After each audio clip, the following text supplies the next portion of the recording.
നെഞ്ചിലേറ്റുന്ന ലോകത്തുള്ള കോടാനുകോടി മനുഷ്യരുടെ ഹൃദയങ്ങളിൽ രേഖപ്പെടുത്തപ്പെടുന്ന ഒരു വലിയ മഹാസമ്മേളനമായി മാറും എന്നതിൽ യാതൊരു സംശയവുമില്ല. അല്ലാഹു റബ്ബുൽ ഇസ്സത്ത് സംസകല ജമീഅത്തുൽ ഉലമയെ ഉന്നതിയിൽ നിന്ന് ഉന്നതിയിലേക്ക് വിജയത്തിന്റെ ജൈത്രയാത്രകൾ തുടരാൻ അല്ലാഹു ഇനിയും ഒരുപാട് തൗഫീഖ് നൽകട്ടെ. മൺമറഞ്ഞു പോയ ഈ മഹാപ്രസ്ഥാനത്തിന്റെ ഗുണകാംക്ഷികളും സഹായികളും മുഹിബ്ബീങ്ങളുമായ എല്ലാ മുഅ്മിന മുഅ്മിനാത്തുകൾക്കും അല്ലാഹു മഗ്ഫിറത്ത് നൽകട്ടെ. നമുക്കൊക്കെ അല്ലാഹുവിന്റെ ദീനിനെ അഹ്ലുസുന്ന വൽ ജമാഅത്തിന് നമ്മുടെ ഈമാൻ നമ്മുടെ ഹൃദയങ്ങളിൽ തെളിഞ്ഞു നിൽക്കാൻ കാരണമായേക്കാവുന്ന ഏതെല്ലാം നന്മകളുണ്ടോ ആ നന്മകളുടെയൊക്കെ ഭാഗമാകാം. ആ വെളിച്ചത്തിൽ ഒരു മെഴുകുതിരിയെങ്കിലും കത്തിച്ചു വെക്കാനുള്ള സൗഭാഗ്യം അല്ലാഹു നമുക്കും നൽകി അനുഗ്രഹിക്കട്ടെ യഥാമുഖമായി പ്രാർത്ഥിക്കുകയാണ്.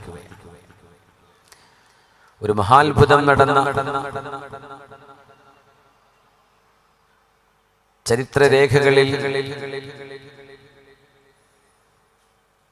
മനുഷ്യ സംസ്കാരം തുടങ്ങിയിടം മുതൽ ഇന്നേ വരെ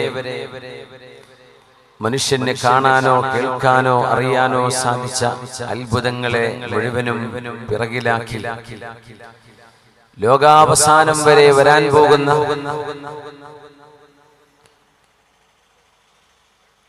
മനുഷ്യരുടെ മുമ്പിൽ ഇനി ഒരിക്കലും എത്തിപ്പിടിക്കാൻ കഴിയാത്ത വിധം ഇത് ഞങ്ങളെ കൊണ്ട് സാധ്യമല്ലെന്ന് മനുഷ്യരെ കൊണ്ട് പറയിപ്പിക്കുന്ന വലിയൊരു മുഅ്ജിസത്തിന്റെ വാർഷികം കൂടിയാണ് ഈ റജബ് മാസം ലോക മുസ്ലിമീങ്ങൾ ആചരിക്കുന്നത്.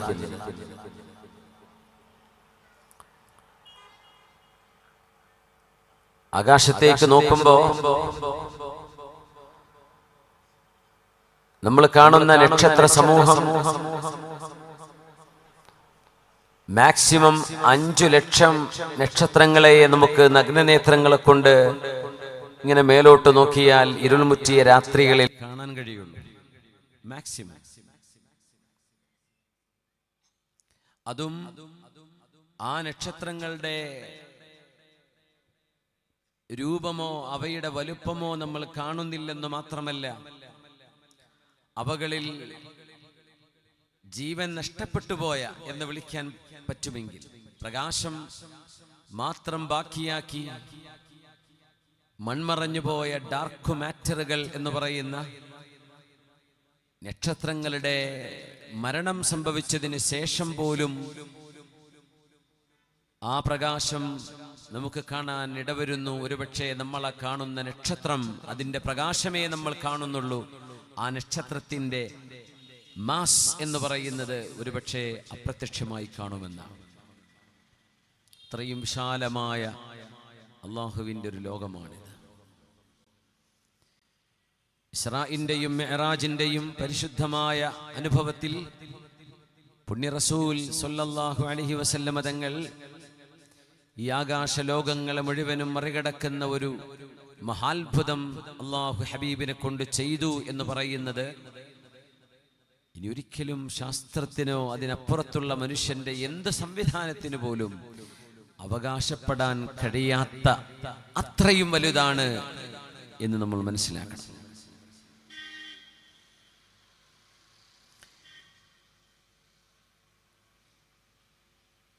$400 ബില്യൺ നക്ഷത്രങ്ങളെ ഉൾക്കൊള്ളുന്ന ഒരു നക്ഷത്ര സമൂഹത്തിന്റെ ഭാഗമാണ് നമ്മൾ. 400 ബില്യൺ 10 ലക്ഷമാകുമ്പോൾ നമ്മളതിനെ മില്യൺ എന്ന് പറയും. ഒരു 100 മില്യൺ ആകുമ്പോൾ ബില്യൺ എന്ന് പറയും. അങ്ങനത്തെ 400 ബില്യൺ നക്ഷത്ര സമൂഹങ്ങൾ കൂടിയതാണ് നമ്മുടെ താരസമൂഹം എന്ന് പറയുന്ന മിൽക്കി വേ, ദർബു തബ്ബാന എന്ന് പറയും, ക്ഷീരപഥം എന്ന് പറയുന്ന താരസമൂഹം. 400 ബില്യൺ നക്ഷത്രങ്ങൾ അതിൻ്റെ കൂടെയുണ്ട്.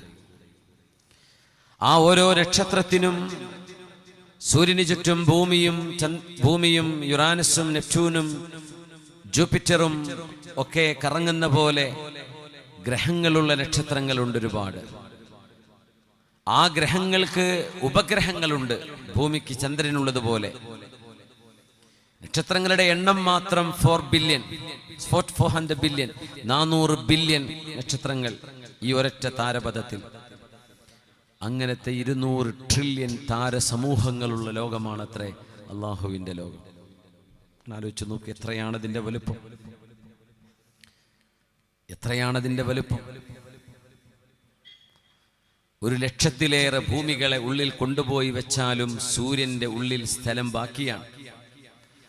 സൂര്യൻ എടുത്തിട്ട് ഒരു തോടായി ഒരു പന്ത് പോലെ സങ്കല്പിച്ചാൽ നമ്മുടെ ഭൂമി പോലോത്ത 1,00,000 ഭൂമികൾ അതിനുള്ളിൽ വെച്ചാലും വീണ്ടും സ്ഥലം ബാക്കിയായിരിക്കുന്നു. അത്ര വലിയ സാധനമാണ്. വശംസി വദുഹാഹ, സൂര്യനെ തന്നെയാണ് സത്യം, അതിൻ്റെ പ്രഭയെ തന്നെയാണ് സത്യം എന്ന് പറയുന്ന അള്ളാഹുവിൻ്റെ ആയത്ത് നോക്കൂ. ബിസ്മില്ലാഹിർ റഹ്മാനിർ റഹീം. വസ്സമാഅ ബനൈനാഹാ ബിഐദിൻ വഇന്നാ ലമൂസിഊൻ.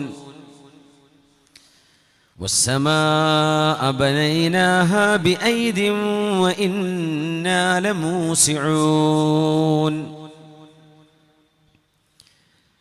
ഇന്നലെ നിന്നിടത്തല്ല ഇന്ന് നക്ഷത്രങ്ങളുള്ളത്. ഇന്നലത്തേതിനേക്കാളും നക്ഷത്രം ഒന്ന് മറ്റൊന്നിൽ നിന്ന് അകന്നുകൊണ്ടിരിക്കുന്നു.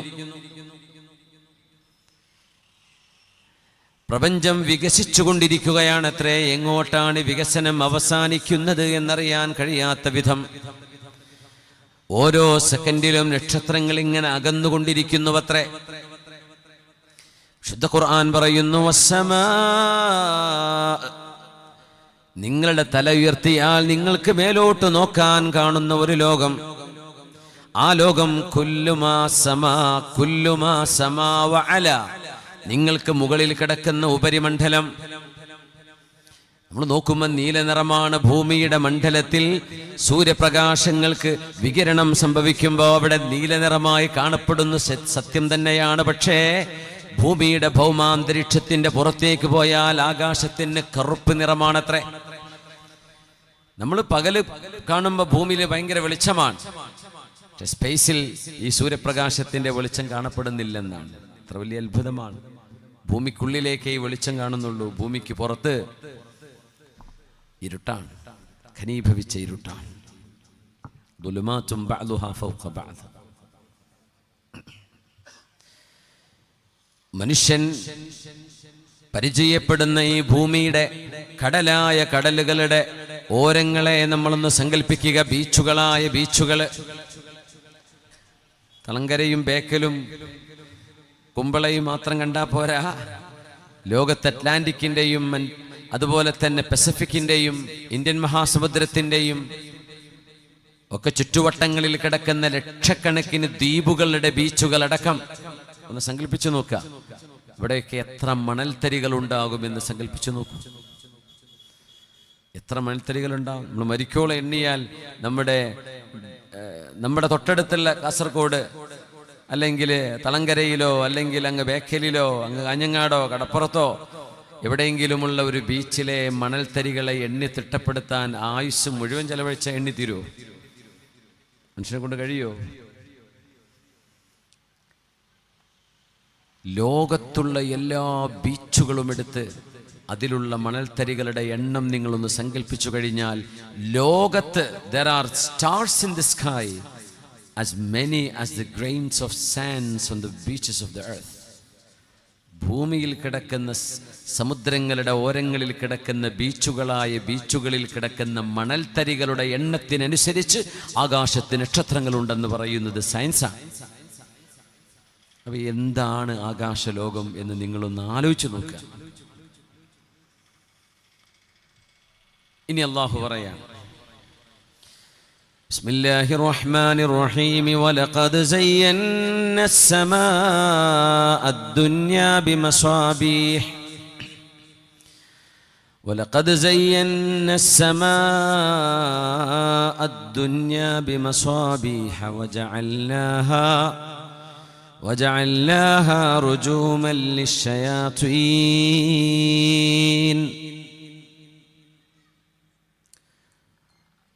ഒന്നാം ആകാശത്തെ സമാഉദ്ദുന്യയെ ഒന്നാം ആകാശത്തെ നാം നക്ഷത്രങ്ങൾ എന്ന് പറയുന്ന വിളക്കുകളെ കൊണ്ട് അലങ്കരിച്ചു വെച്ചിരിക്കുകയാണ്. ഭൂമിയിലെ ബീച്ചുകൾ, മരുഭൂമികളായ മരുഭൂമികളിൽ കിടക്കുന്ന മണൽത്തരികളുടെ എണ്ണത്തിനനുസരിച്ച് ആകാശത്ത് നക്ഷത്രങ്ങളുണ്ട് എന്ന് സയൻസ് പറഞ്ഞു തരുമ്പോഴേ വിശുദ്ധ ഖുർആൻ ഒരു അടിവരയിട്ട് കൊടുക്കുകയാണ്. ഈ നക്ഷത്രങ്ങളെല്ലാം കിടക്കുന്നത് ഒന്നാം ആകാശത്തിന്റെ താഴെയാണ്. അപ്പൊ 2, 3, 4 എത്തിയിട്ടില്ല, ഒന്നിനെ തീർന്നിട്ടില്ലല്ലോ, ഒന്ന് തീർന്നിട്ടില്ല. ഇതൊക്കെ കിടക്കുന്നത് ഒന്നാം ആകാശത്തിന്റെ താഴെയാണ്. وَلَقَدْ زَيَّنَّا السَّمَاءَ الدُّنْيَا بِمَصَابِيحَ وَجَعَلْنَاهَا رُجُومًا لِلشَّيَاطِينِ. ആകാശത്തിന് അലങ്കാരമായി സംവിധാനിച്ചതുപോലെ മനുഷ്യരെ പഴപ്പിക്കാൻ വരുന്ന പിശാചുക്കളെ എറിഞ്ഞോടിക്കാൻ വേണ്ടിയും ആകാശത്തെ മീറ്റിയോറുകൾ അടക്കമുള്ള പടച്ചതമ്പുരാന്റെ സൃഷ്ടികളെ അള്ളാഹു ഉപയോഗപ്പെടുത്തുന്നുണ്ട് എന്ന് പരിചയപ്പെടുത്തുന്നത് സൂറത്തുൽ മുൽക്കിൽ അള്ളാഹുവിന്റെ അധികാരം പറയുന്ന സൂറത്താണത്.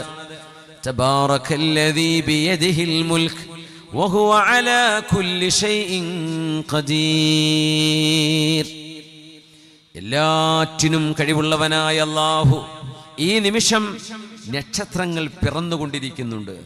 എത്ര ജീവജാലങ്ങൾ ജനിച്ചുകൊണ്ടിരിക്കുന്നു, എത്ര സസ്യങ്ങൾ ജനിച്ചുകൊണ്ടിരിക്കുന്നു, എത്ര ജന്തുജാലങ്ങൾ, എത്ര പക്ഷികൾ, എത്ര മത്സ്യം ജന്മം കൊണ്ടിരിക്കുകയാണ്. ഓരോ നിമിഷത്തിലും കുല്ല യൗമിൻ ഹുവ ഫീ ഷഅൻ ഫബിഅയ്യി ആലാഇ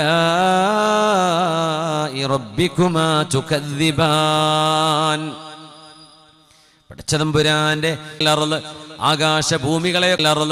ആകാശഭൂമികളെയൊക്കെ സൃഷ്ടിക്കുന്നതിന്റെ മുമ്പ്, പ്രപഞ്ചമുണ്ടാക്കുന്നതിന്റെ മുമ്പ് എവിടെയായിരുന്നോ പടച്ചവൻ, അവിടെ തന്നെയാണ് അള്ളാഹു. അവന്റെ സൃഷ്ടികളുടെ ബാധകമല്ല, സൃഷ്ടിയുടെ ഭാഗമല്ല റബ്ബ്. അതുകൊണ്ടാണ് റഹ്മാനു അലൽ അർശി ഇസ്തവാ,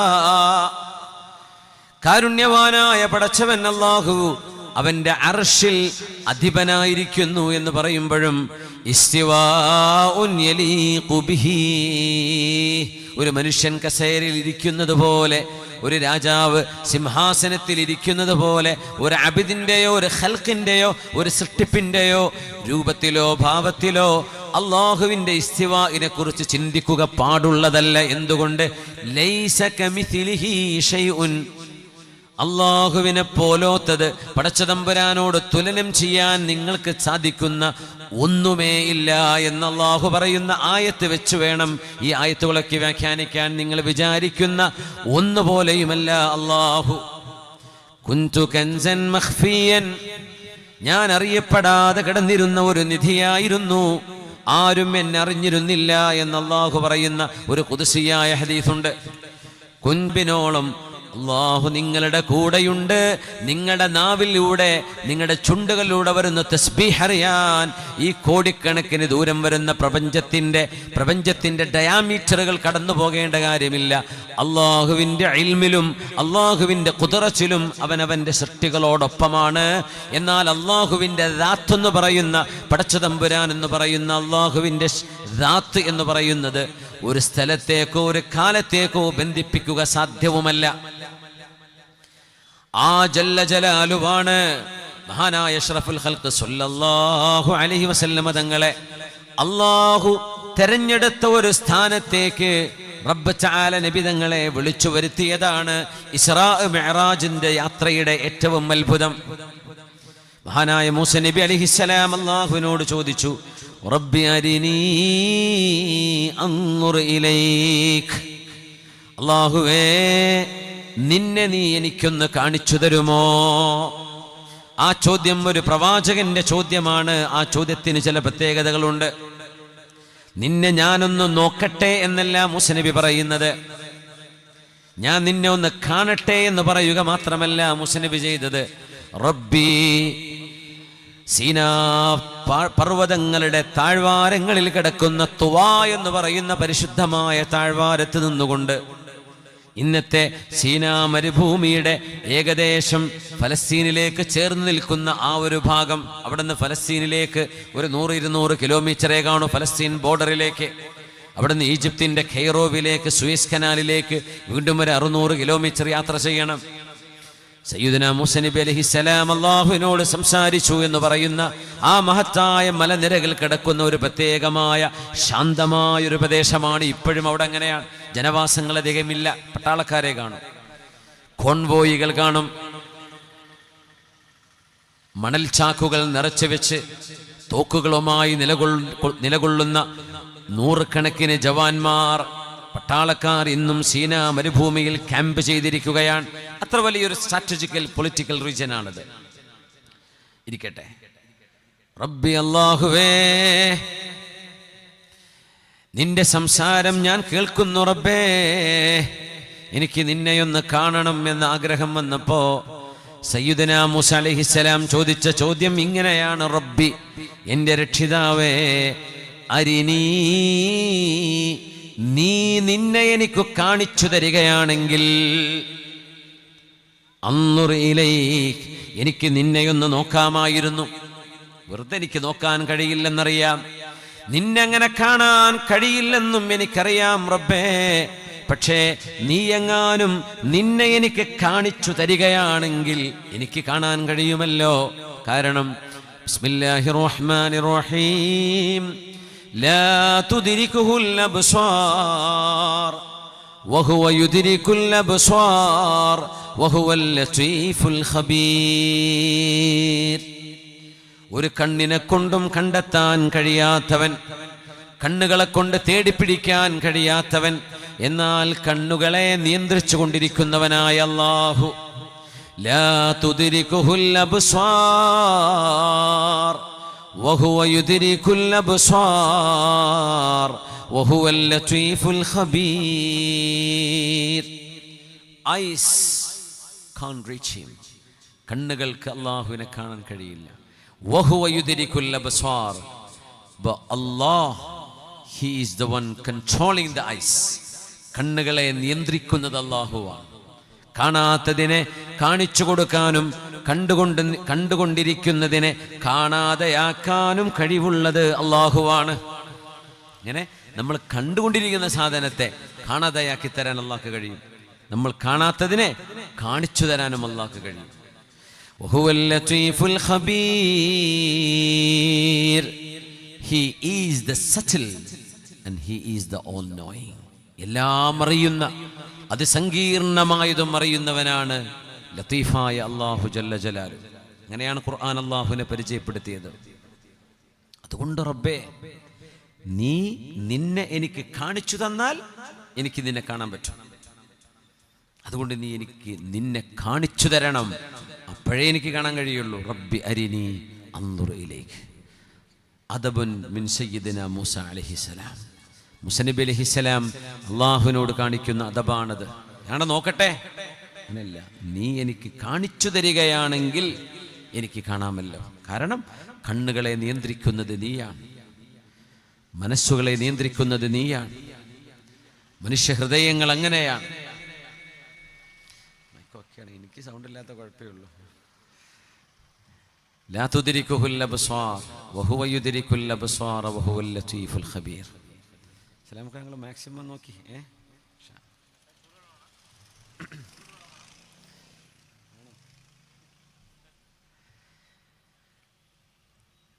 അല്ലാഹു ജല്ല ജലാലുവിന്റെ മഹത്തായ ഖുദ്റത്തിനെ മനസ്സിലാക്കി തരുന്ന ഒരു ചോദ്യം.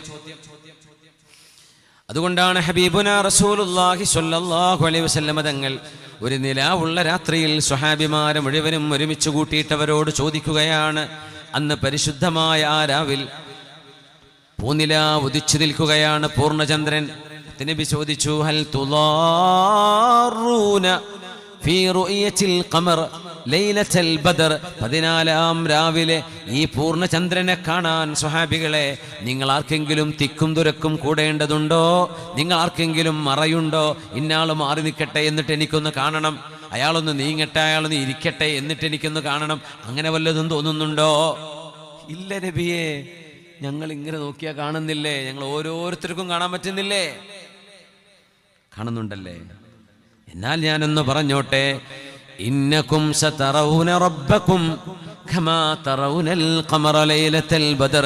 ഈ 14-ാം രാവിലെ ചന്ദ്രനെ നിങ്ങൾ ഒരു തിക്കും തിരക്കും കൂടാതെ നിങ്ങൾക്ക് കാണാൻ കഴിയുന്ന പോലെ നിങ്ങളുടെ രക്ഷിതാവായ അല്ലാഹുവിനെ ഒരു തിരക്കും കൂടാതെ നാളെ മഹ്ശറയിൽ വെച്ച്, ആഖിറത്തിൽ വെച്ചുകൊണ്ട് അല്ലാഹുവിനെ റബ്ബ് നിങ്ങൾക്ക് കാണിച്ചു തരും.